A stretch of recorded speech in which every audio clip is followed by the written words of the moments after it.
A very warm welcome to everyone. Myself Yatharth and he is our co-host Harshal. Today we have a very well-known personality, Mr. Deepak Arwaza. He is a very well-known politician and a public servant. Sir, shall we begin our interview? Definitely sure.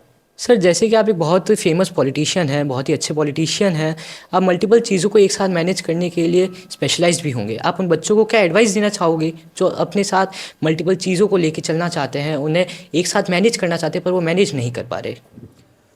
Modern world में multitasking बहुत important है।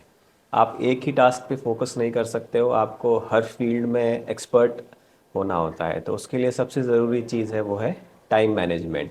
आपका हर दिन का schedule पहले से आपका बना होना चाहिए। जब आप रात को सो रहे हो तो यू शुड नो कि आप कल क्या क्या करने वाले हैं, किस किस में कितना टाइम लगेगा। प्रायोरिटी वाइज टास्क है उनको डिवाइड करना चाहिए और उस हिसाब से उसका जो टाइम है वो डिवाइड करना चाहिए। अगर आप बिना काम की चीज़ में ज़्यादा टाइम लगाएंगे और जो आपके लिए प्रायोरिटी वाला टास्क है उसको आप अगर कम टाइम देंगे तो फिर आप मल्टीटास्किंग जो है वो नहीं कर पाएंगे। तो मेन है टाइम मैनेजमेंट। एंड देन आपका स्किल सेट है वो भी इसमें इम्पॉर्टेंट आता है कि आप टास्क को खुद कर रहे हैं या किसी को अगर आप डेलीगेट कर सकते हैं तो आपको टास्क को डेलीगेट करना चाहिए। किसी टास्क को आप डिफ़र कर सकते हैं तो आपको डिफ़र करना चाहिए। तो इस तरह के डिसीजंस के बेस पे आप मल्टीटास्किंग कर पाते हैं।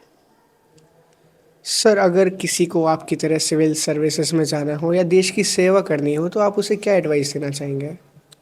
सिविल सर्विसेज या देश की सेवा करनी हो तो ये तो उसके मन में बचपन से ही होगा। अगर उसे देश की सेवा करनी है तो बचपन से उसके मन में देशभक्ति का भाव होगा। और सिविल सर्विसेज मैंने आईआईटी दिल्ली से बीटेक किया और आईआईएम बैंगलोर से एमबीए किया। बहुत सारे मेरे फ्रेंड्स और पेरेंट्स और रिलेटिव्स चाहते थे कि मैं सिविल सर्विसेज का एग्ज़ाम दूं, बट मेरी वो भावना नहीं बन पाई कि मैं वो एग्ज़ाम दूं।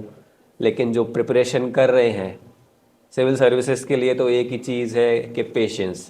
क्योंकि मैंने बहुत सारे एग्जांपल्स देखे हैं। मेरे आईआईटी में जो बैचमेट्स थे उनमें से कई का सिलेक्शन बीटेक करने के साथ ही उसी साल जो एग्ज़ाम दिया उसमें हो गया, लेकिन बहुत का थर्ड अटेम्प्ट में या फोर्थ अटेम्प्ट में हुआ। लेकिन उन्होंने कभी भी पेशेंस नहीं छोड़ा। ऐसा हो सकता है कि आप जिसको पढ़ा रहे हो उसका सिलेक्शन पहले हो जाए और आपका बाद में हो, लेकिन आपको पेशेंस नहीं छोड़ना है और अपने कॉन्फिडेंस के ऊपर यकीन रखना है और अपनी प्रिपरेशन करते जाना है। और देश सेवा में जो जाना चाहते हैं वो तो हम सबसे ऊपर ही हैं। जो आर्म फोर्सेस ज्वाइन करना चाहते हैं उनमें तो देशभक्ति का भाव, देश के लिए मर मिटने का भाव सबसे ऊपर होता है। तो मैं उन्हें क्या एनकरेज करूं, वो तो हमें एनकरेज करते हैं, ऐसी वो पर्सनैलिटीज़ हैं। सर, जैसे कि आप अभी नीचे साइंस एग्जीबिशन देख के आए, आप उसके बारे में क्या कहना चाहोगे? बच्चे ने जो क्रिएटिव होके जो चीज़ें बनाई, आप उनको क्या कहना चाहोगे? नीचे मैंने उनके साथ में इंटरेक्ट किया।